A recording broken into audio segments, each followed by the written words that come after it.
Everyone, it's Shane Kanto, your Wasteland Reviewer, and welcome to the Wasteland Spotlight here on the SPDM Crew Podcasting Network.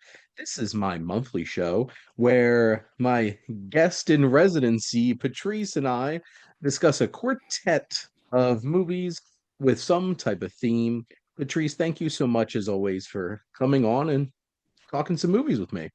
I'm just glad you keep letting me subject you to the whims of my fancies. Well, the Whims took us in a fun direction for sure for this month's episode, as we are looking at some animated short introductions.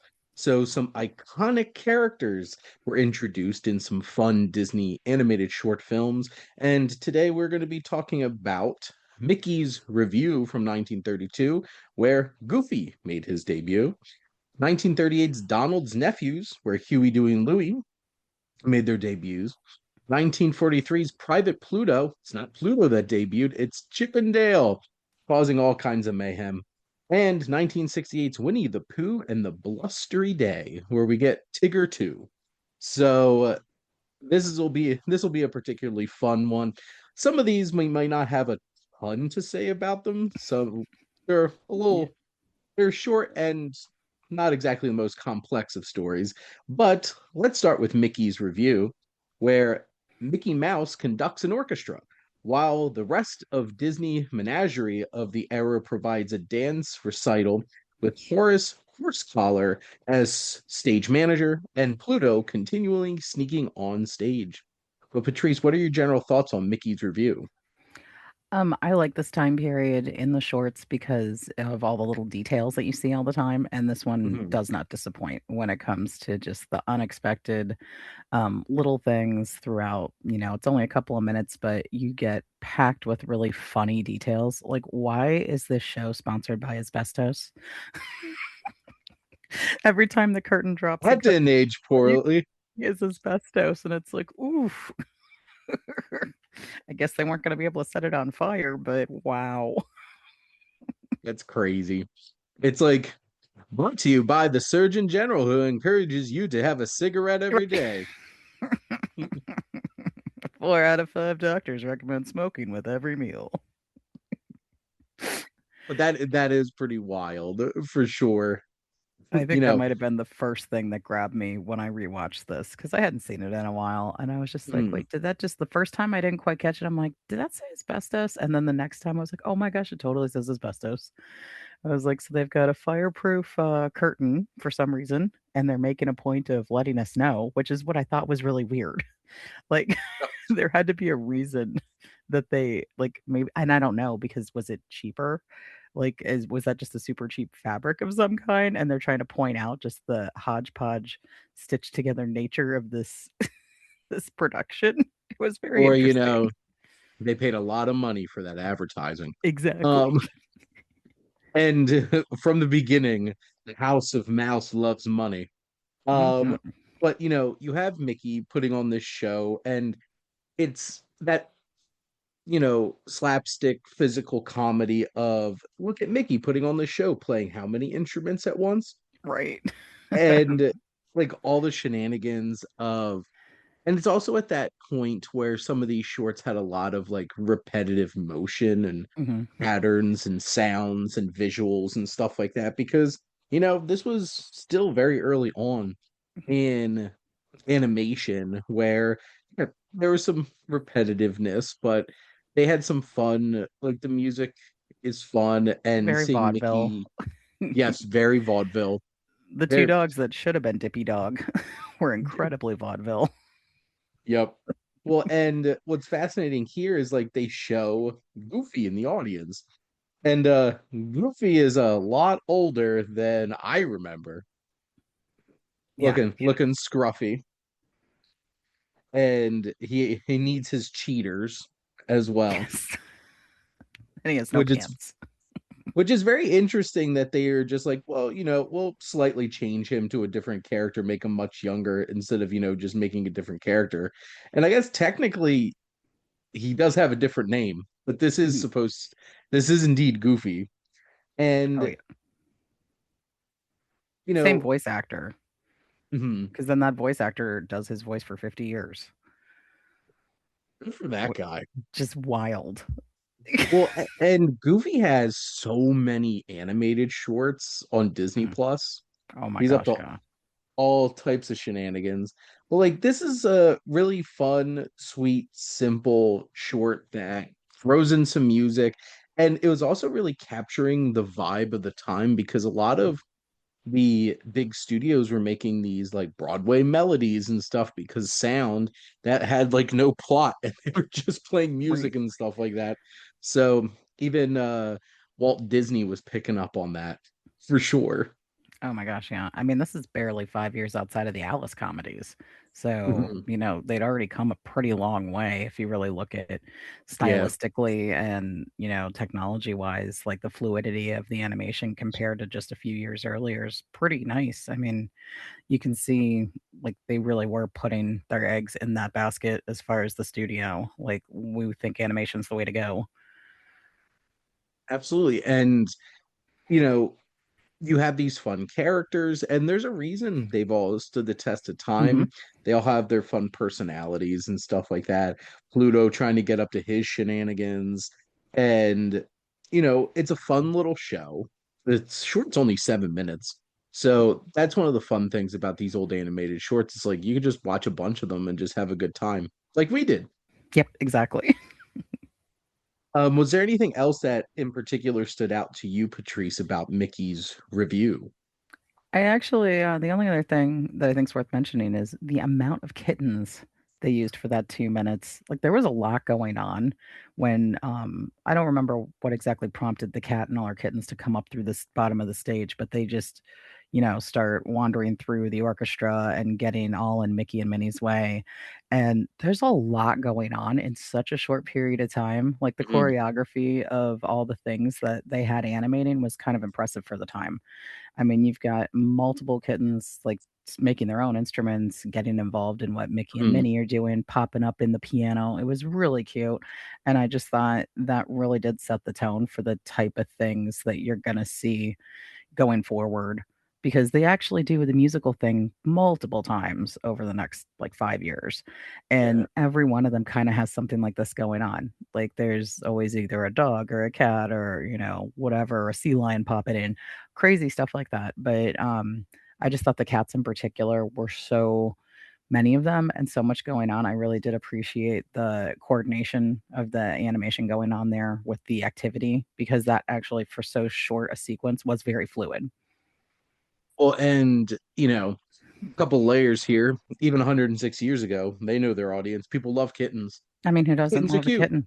Kittens are adorable. Yep. And also funny that they're causing some drama for some mice. Yeah, kind Just of wait the until they're icing older. on the cake. So, and it is complex when you have to incorporate so many moving characters in. Like back then, it's just like the amount of effort that it took to make each of these frames and being able to go in and then put these all into motion. And they're a fun bit of chaos to throw in because, if it's just them playing for 7 minutes, there's not a whole lot of drama there, but bring on Right. the kittens. And I also love the choice to make it harder to animate. They made them all tuxedo kittens. They didn't just make them black or white or gray. They actually chose to give each of them a lot of detail, and I thought Mhm. that was very ambitious considering we're not talking a litter of kittens like that's 4 kittens. There were what, like 12 or 20 at one point. I mean, these kittens are just coming out of everywhere, and every one of them has at least 6 features on top of like their faces, and I thought that was Mm. just an incredibly bold choice considering what that meant logistically. Walt Disney and crew just showing off, just I showing don't off with worry, the we've got a whole tuxedo studio cats. of ink and paint ladies that can take care of this. It's like, ha, we have people probably getting paid marginally okay, maybe, maybe, Right. maybe. But we do jump, what, 6 years into the Mhm, future, and we have Donald's nephews, which this has the story of Donald's sister, Gambella, mhm. sends her three sons, Huey, Dewey, and Louie, to visit their Uncle Donald. They prove to be quite a handful for Donald, even with help from his book on child rearing. So, Patrice, what are your general thoughts on Donald's nephews? I was very much a Disney afternoon kind of kid growing up, so Mm, love Huey, Dewey, and Louie. I always loved the shorts when Disney Channel first came out because there wasn't a ton of actual new programming. You got to see mhm. all these shorts a lot. They'd play in between everything because there was no commercials. That was the whole point. So, Yeah. even at a very young age, I grew up watching all of these before DuckTales actually came out. So I've loved Huey, Dewey, and Louie for as long as I can remember, and it's fun to see the evolution of their characters, even though their personalities were pretty much spot on from the beginning. And they did really push Donald's buttons right from the beginning. It's fun to see their first introduction when they just come wheeling onto the scene. Yep. Quite literally wheeling on Yes. the scene.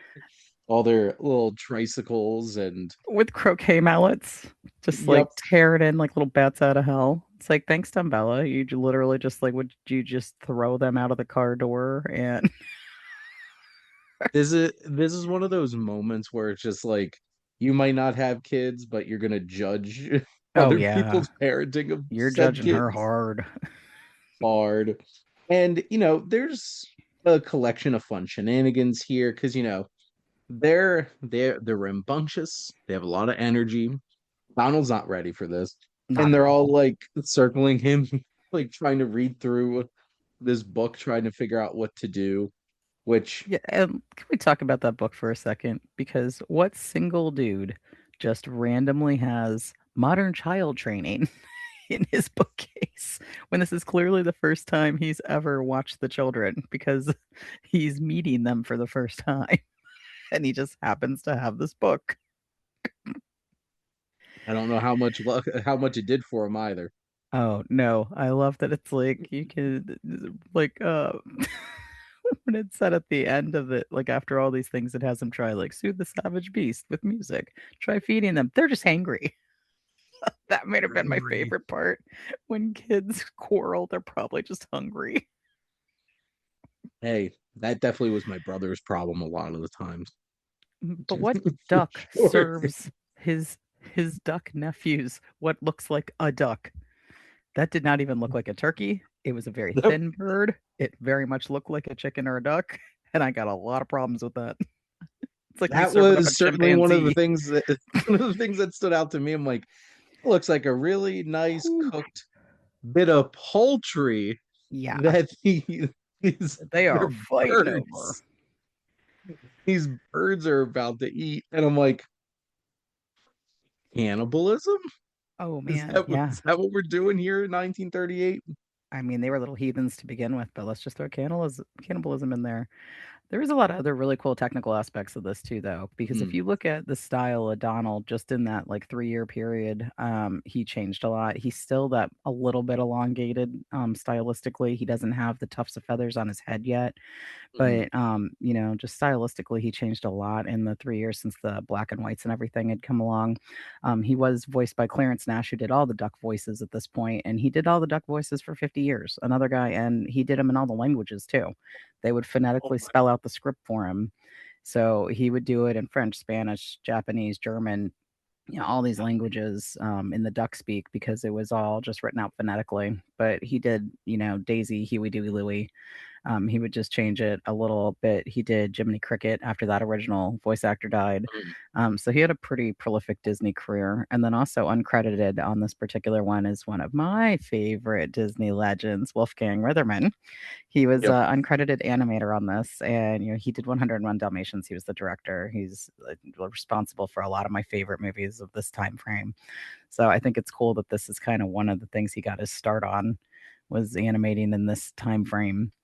Also the colors on Huey, Dewey, and Louie, this is when they were still experimenting with it because that didn't really get locked down until DuckTales. They Mm, kind of went back and forth a lot. But if you look at the comics, sometimes they're all red, sometimes they're all black. In the shorts, they'd go back and forth between like, there might be red, yellow, and green. The red and green seem to always be consistent, but Dewey's blue wasn't really solidified until the 80s. So I think it's kind of cool to see that kind of stuff going on. But it's a fun little 7 minute introduction to what would be mm. some of the most iconic characters. I mean, I can't think of any characters more popular in the late 80s, early 90s than Huey, Dewey, and Louie. Well, and that was a bold choice with this one being orange and red. Yeah. Um, it's just like I don't know if these are like so distinct enough to make these look like two Mm. different ducks. Yeah, I think that's why they But very quickly switched to yellow. well, and it's the colors are so rich and Mhm. vibrant in this, and that's great to see, especially them coming out of, the black and white animated films, and they all have their shenanigans. They're playing their music, they're eating, hopefully not a duck, but it looks like a duck. It looks like a And duck. Huey, Doo, and Louie certainly became huge, especially when, like, I remember when I was a kid with DuckTales and stuff like Mhm. that. And, you know, they still have, Yeah. their own series that are really popular. And it's so funny because Donald's such an iconic original Disney character. And then realizing that for like a generation or so, he's probably less popular than his nephews. Oh yeah. Well, even in DuckTales, he was just like every once in a while he'd come back from sea. Yep. Like he's in the Navy, so we'll see him once a season when he's on shore leave. Sailor Duck. And, you know, this is certainly one of those age-old stories of man watches kids and kids run amok and Mhm. he has no idea what the hell he's doing. And it's a classic, classic setup for sure. And they certainly get a lot of fun out of that. For sure. Now, jump in 5 more years into the future with some more shenanigans and some pure chaos. We got Private Pluto, and we have Pluto as a guard dog on a military base. He's told that there are saboteurs and is assigned to guard a pillbox, gun emplacement. Before long, the saboteurs reveal themselves Chippendale, making their debut using the cannon like gun as their own personal nutcracker. Which that's just I love that concept so much. so Like, on look, point. It's just like we're gonna crash a uh military site just so that we could crack our nuts. yep. Like, look, this is a military operation, but we got important stuff here. These walnuts got to crack. Absolutely. They're like, we don't care about your wars. We just need to eat. We got to eat. We're not even storing Which, up for the winter. We're just eating right now. which honestly, if you really think about, stop supporting war, just feed us. Seems like a Yeah. pretty, pretty powerful message, even And in this was 2026. right before they started like into the like what almost 10 Yeah. years of propaganda films that they would do. This because this was before they started doing like Commando Duck and Out of the Frying Pan into the Firing Line, The Thrifty Pig, Chicken Little. Like all of those were very much directed at like don't start rumors during the war. You Mm, should buy war bonds. You know, salvaging stuff to make explosives. Like all of this is really bizarre stuff that we see in about 5 years after this. So this was very benign compared to how yeah. in your face, very like pushing the war agenda that they would get. But I'm glad that Chip and Dale got introduced in more of a like just a fun quirky way and not in one of the I don't think they would be as popular as they are today if they hadn't debuted when they did, because if it had been a few years later and they were 100% just identified with these propaganda films, I don't think they would have reached the status they are now, and that would be sad because could you imagine a world without Chip and Dale Rescue Rangers? Because I know I Nope. can't. Which Chippendale, The which Rescue Rangers. between that and DuckTales is just like That was the best what a hour of TV for years. what a time. Which I love how so this is starting to really feel like Disney animation. Look and everything in detail. So you could definitely see the big leap in terms of just like the details of like the backgrounds and the Mhm. ground and stuff like that.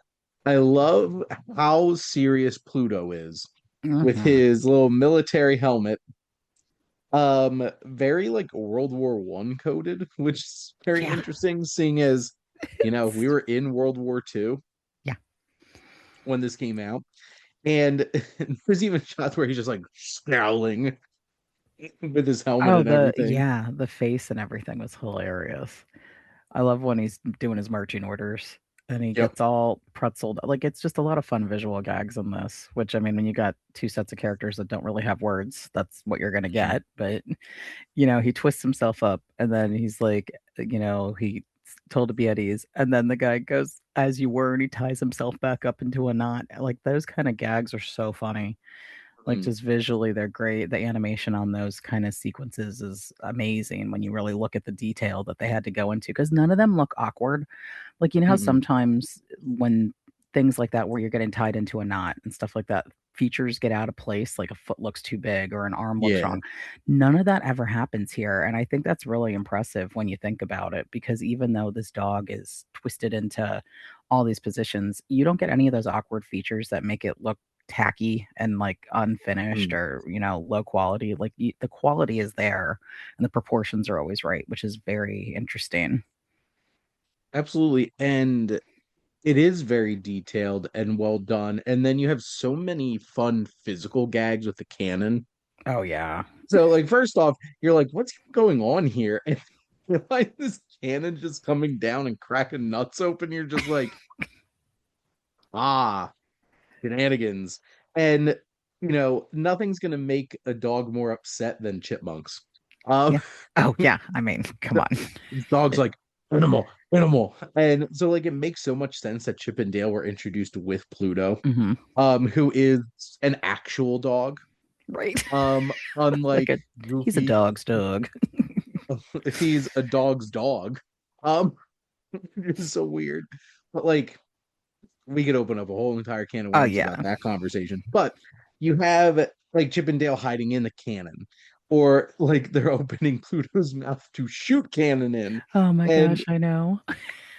like all of these things, and they're so full of shenanigans. They're so clever, and they just know how to really get underneath his skin for sure. Mhm. I do like that it's not like in a malicious kind of we're trying to hurt the dog way too, because some cartoons like you get where like Wile E. Coyote is definitely trying to kill the Red Runner. Chip Mhm. and Dale aren't trying to kill Pluto. They're just trying to crack their nuts and they're just having a little bit of fun with him. And you can tell that their goal is not to hurt this dog. Their goal is just to screw with him and they get their nuts cracked. And that's one of the things I appreciate about this is that it isn't done in a mean way, it's done in a fun way. A fun and mischievous way, because that's how Chippendale rolls for Oh sure. yeah. And chipmunks gotta eat. Yep. I think it's cool that at the time, like they didn't. This isn't that voice. Like they were supposed to be a one-off, so this wasn't like voice actors that they thought were going to do this for a while. But I Mm. did watch a video that had the original audio and then the sped up audio, and that's a really fun thing to hear and see throughout this first 20 years of their being, because it wasn't really until about the 80s when Tress MacNeille started doing one of them, and I cannot remember the other voice actor's name, I'm sorry, but that they got like the same people doing the voice all the time. So it's interesting to hear the men and women doing their voices and then having it sped up, especially when they're singing, because they've got these great female voices singing for them, Mm. and then they speed it up, but it just sounds like these little boy chipmunks that we've known for our whole lives. It's so funny. Yeah. Well, and it's so much fun because they do a lot with very little. Like the whole concept of this is just chipmunks with a cannon trying to mess with a dog. And there's not really dialogue much or here, and you just have some fun with it. And they drop the cannon on his helmet and the Mhm. nuts and are just being little saboteurs Yep. like they were described, which the US military's biggest issue is they have to deal with some chipmunks. I I think they're sitting pretty. I think they're sitting pretty for sure. Now our last short that we have is a legitimate 25 Yep. minute short film here. Tells a story, tells a whole thing here, and that is Winnie the Pooh and the Blustery Day. Winnie the Pooh and his friends experience high winds, heavy rains, and a flood in 100-acre wood. And this is extremely relatable because Mhm. who doesn't get miserable and not want to deal with the weather? I mean, seriously, this is a As yucky day. as you could probably really speak to Patrice seeing as you're in Florida. Oh, yeah. Yeah, this is probably why I related so much to this. As I like this one, and Pooh in the Honey Pot is the Mhm. one with the tut tut. It looks like rain and the little black rain cloud. Like I love these two. I watched them so much. I probably wore out the VHS as a kid because it's Nice. just this looks like it could be Florida, you know. And Yeah. not all the things you watch look like where you live, right? But these Mm. very much reminded me of where I live because of the weather. Which New Jersey has been so erratic recently. We'll get a streak of 80 something degree days and then have a horrible rainstorm and tons of Hmm. wind and everything. And then it's 50 for a And couple days. exactly. And it's just like, God, stop. Will you stop? And this coming week, as we're recording this, we're gonna get hitting 89 Ooh. in mid-April. And I'm like, why are you trying to kill me, New Jersey? Why are you trying to kill me? Apparently, a 100-acre wood was trying to kill Pooh and his pals, Yeah, with this crazy weather here for sure. they were certainly trying to take out Piglet. Poor Piglet. Piglet, like this is, I think, like Piglet kind of gets shafted a lot just because of his size and his attitude toward his size. But I feel like in this one more than Eddie, especially with trying to give away his house, which Well, I that love that. I love everything about the house, the signs, everything. so I found a house for Owl, It and says, it's like, "Oh, whoops, that's Piglet's house. yeah." Not anymore though. And Piglet's like, "Well, yeah, it's a nice house. I guess you can have it." It's like, wait, what? Poor Piglet. Which there's so many. Well, because like obviously you have all the voice actors who are iconic for these Yes. characters. Um, oh bother. Sterling Holloway, John Fiedler, which also Mhm. I remember watching 12 Angry Men for the first time and Mm, realizing juror number two is just Piglet. And I'm like, yeah. wait a minute. Well, on the Bob Newhart show, he was a regular, one of the patients, and I just every time it was so funny to hear him because that's just his voice. That's how he talks. So it's hilarious. It's like, okay, Bob, Yeah, and you have Dr. Hartley.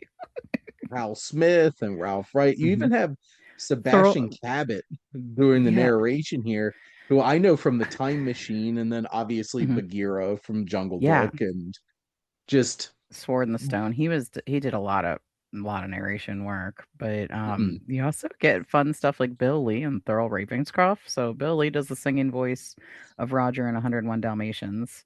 So he mm, does a lot of the singing voices of stuff in this earlier time period. But Thurl Ravenscroft sang, Mr. Grinch, and yeah, it's very cool. And even Rue is Clint Howard.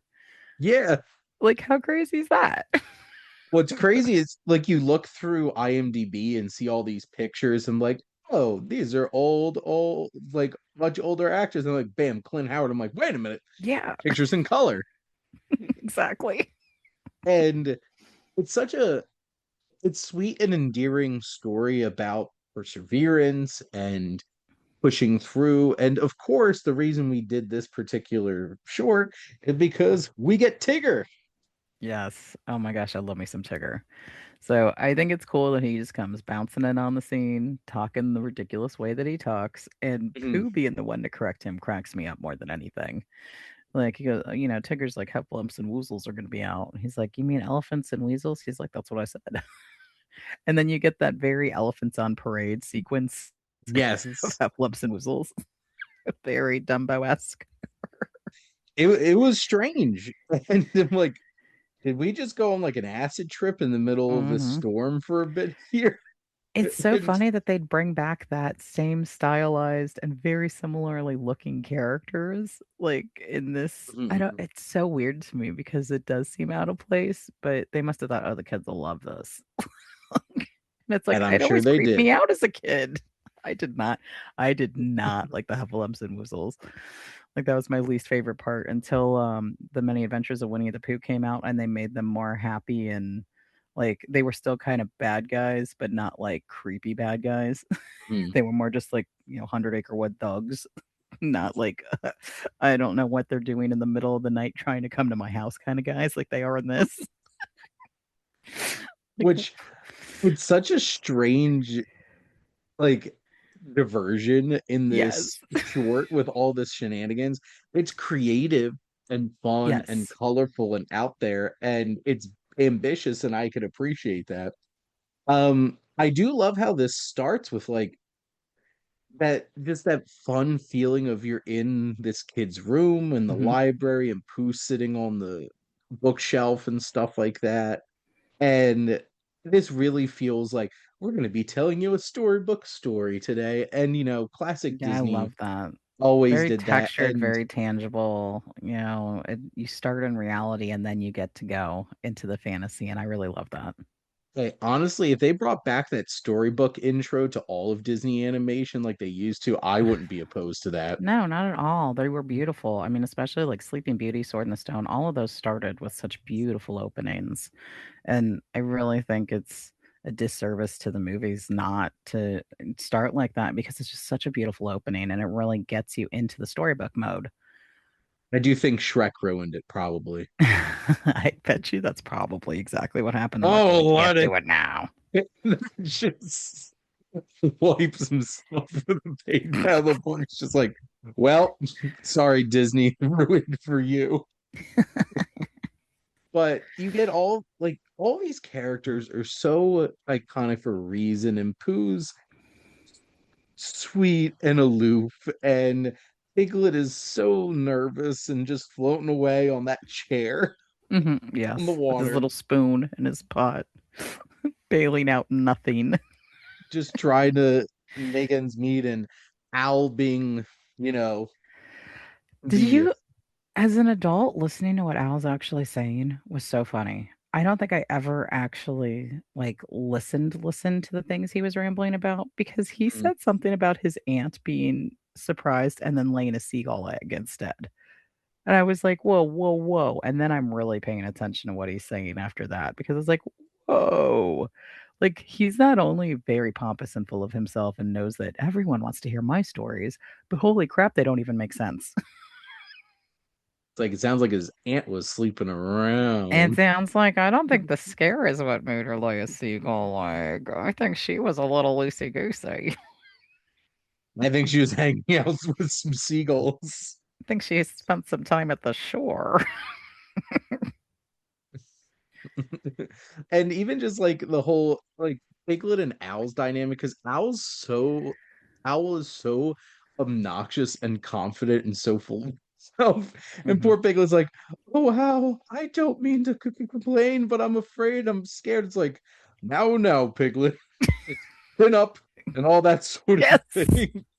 It's his very like boomer coded, just like, Oh, yeah. that's okay, just lace up and trudge on. It's Yeah. like, okay, guy. Piglet's like, but an animal of my very small size. It's like, because he's like a tenth the size of everyone else. And then, Pooh, of course, taking in Piglet, and then let's all celebrate with a party at the end. Seems to be, the 100 Acre Wood style anyway. If they're not having a party and celebrating, then you don't have a Winnie the Pooh feature. Because it Hmm. seems like they're always at the end of these having their little ragtag parade and celebrating Pooh. Yep, and just have to have that wrapping things up. I'm still looking at some of the stuff that Al said in this, Oh my gosh, and I know. His it's quotes are like wild. this is just a mild spring zephyr compared to the big wind of 67, or was it 76? I'm like, dude, Dude, it's only like 76 1968. hasn't happened yet. Yeah, exactly. And it was the year my Aunt Clara went to visit her cousin. Now her cousin was not only gifted on the glockenspiel, Yeah. but being a screech owl also sang soprano in the London Opera. What? It just Like what? everything he says is hilarious. It's the ravings of a madman, but everybody It thinks he's is. the smart one. I know that's what's so funny. It's like they're all just like, "Oh, well, Al's smart. Let's go ask him." It's like, and then Al's house falls down. It's like, and we need to figure this out for you. You're the smart one. You figure it out. Not to mention Mhm. you're a bird. You could have flown around and figured this out much quicker than the donkey. Well, and Eeyore is my favorite. And I think he also hits the vibe of most millennials, where everyone's like, Yeah. just everybody's depressed. And, you know, he good for him for being willing to go look for a new home for Owl, but like Mhm. Yeah, that's Al who has you're gonna like put to on your that point, Al assignment. has wings. He could have flown He and could have done found his own something like, thing. and then poor Eeyore obviously can't read or spell because he thinks that trespassers will, says owl. There it is, right there. WOL. That spells owl. It's like, it's WIL, and no. Oh my. And they have a lot of fun with the weather aspects of this story and everything. It has all the obviously classic characters and their classic shenanigans together. It's just a really sweet and endearing time because so have I had watched this before? Maybe, probably. Do I remember it? No. So I probably was like a very small child even if I did see this, but this felt like popping on Wallace and Gromit Yeah. for the first time and just realizing like now I know why these things are so beloved. Mhm. And this is such a charming story, and there's no wonder to me why these characters have stood the test of time. And I'll even, replacing voice actors, and they've found some great ones. Mhm. Um Jim Cummings is bigger, right? Yeah. For And yeah, he Brad did them Garrett for all. being Eeyore Yes. is Spot the on. the greatest voice casting in modern times. Um, everybody loves Pooh. Perfect. So Just spent the last like week watching a Brad Garrett show that like no one else saw because it came out around the same time as Rules of Engagement. But he did a sitcom Till Death with Jolie Fisher, and it was 4 seasons, and he was I great the whole time. I feel like I watched some of that. Was that like I distinctly remember him keep referencing Wicked, and then his He wife did a just being couple like, times because she loves Broadway shows and singing, and he can't stand it, so he would make jabs about the different shows and stuff with her. and he kept referencing it. It's like for somebody who doesn't like this stuff, you sure Yes. reference Wicked a lot. Mhm. So I Yeah. do remember that show actually. But no, Yeah. this is iconic Mhm. animated short film for sure. And I would definitely put this up there with like um Wrong Trousers and stuff like that. Yeah, That's like these are go-to animated shorts, and you should start if you have children, you should start showing these early so for they'll real. continue to watch them throughout their whole entire life. I love that the Winnie the Pooh, as he evolved throughout the years, still did stay just as charming. Like they Mhm. didn't ever need to update. Like when they did the many adventures of Winnie the Pooh in the late '80s, early '90s, the animation style looks the same. Their voices are the same. Their mannerisms are the same. They didn't need to update it because the Hundred Acre Wood is a charming place, and Yes. there's plenty of fun to be had there. So, and even I know it was short lived, but they did that live action, not the puppet one, the one with the full-size people in animatronic costumes. I don't know if you ever saw Welcome to Pooh Corner. I don't think so. It's not on Disney Plus, and I don't know why they won't bring it back because it's so amazing. And the technology was stuff that they had kind of borrowed from Jim Henson a bit, like he had worked on it a little. They did that in Dumbo with these live action animatronic suits. And the beginning of every episode was just like the beginning of this, with you start off with a narrator actually in a Mhm. rocking chair in the playroom. You know, it shows Nice. each character on the shelf. Like it had all the older styled stuffed animals in Christopher Robin's playroom. And like I said, every iteration is the same, just a little different, and it has not lost its charm and it doesn't get boring. I think it's adorable and I love it. Absolutely. I loved watching this, and I would like to have, because I know they have collection released on physical Mhm. media with this in it, so I will be getting that for sure. Yep, I But had it on VHS. there we go. But Patrice, thank you so much as always for joining me and giving me a fun quartet of movies to go check out. Oh, you're welcome. And next month will be, well, there will be Love is in the Air. And we'll be talking about 1940s Pride and Prejudice, Johnny Fedora, and Alice Bluebonnet from 1946, Bongo from 1947, and High Society from 1956. So there'll be more fun to be had next month with another There'll be quartet of films. plenty of shenanigans next month. Absolutely. And thank you all for listening. Make sure to like, comment, and share on this episode. What is your favorite iconic character introduction from animation? There's so many iconic characters for sure. And make sure to follow or subscribe wherever you listen to your podcast. The SPDM Crew podcasting network is ever expanding. So many great shows with all different types of interest. And if you want to be a guest on one of these shows or you have an idea for your own show, make sure to reach out to us on our website. And if you like our logo, check out High Flyer Creative for all your digital marketing needs. But most importantly, thank you as always for tuning in and supporting the Wasteland Spotlight here on the SPDM Crew Podcasting Network.